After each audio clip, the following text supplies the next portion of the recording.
काय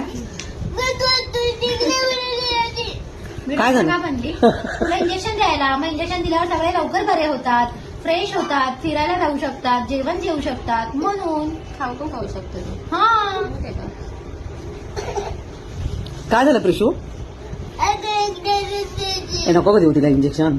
तुला बरं व्हायचंय ना लवकर, तुला खोकी येते ना, मग तुला मोठं इंजेक्शन लावायचं ऍडमिट होऊन हॉस्पिटलला जाऊन. इथे पण मग? लावतात, इथे लावतात, पायाला पण लावतात, पायाला पण लावतात.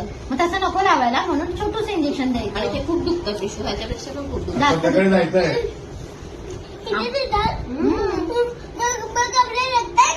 हो, आणि मग तू चालू पण नाही शकत. हा, मला कामच काय आहे? काय मग मला काय काम आहे? काहीच काम नाही की नाही. गुंडे मग किती दुखतं तिला. नाही, ती अजून अशी नाही बरी झाली हं. हे कोणाचं इंजेक्शन आहे ग? प्रिशूला आतू देणार आहे इंजेक्शन, आणि मग प्रिशू आमची होणार आहे लवकर लवकर. बरी. हा.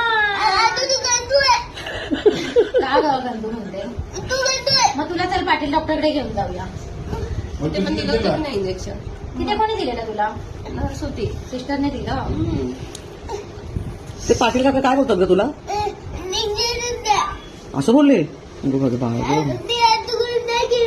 मग तिथे जायचं का द्यायला? नाही, हे बघ आता छोटी घेते बघा का. एक छोटी सोयी दे ग. ही बघ, ही दिली टाकून मोठी सोयी. आपल्याला नको आता ही मोठी सोयी, ठीक आहे. आता आपण ही घेणार आहोत छोटी सोयी, कारण पिशू कशी आहे माझं. छोटीशी. हे बघ, ही बघ झाली की नाही छोटी सोयी.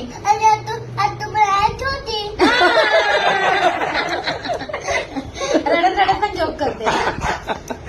चल आता अजिबात करायचं नाही हा. 5 मिनिटात लगेच घ्यायचं. अरे हो, अरे मी मांडीवर घेते ना, मांडीवर घेते ना तुला काल सारखं. तू हल्ल्यावरती तुला दुखते, तू अशी अशी करते म्हणून. असं नाही, असं नाही पकडत, तू अशी झोप. मी नाही तिला व्हिडिओ दाखव एक. तिला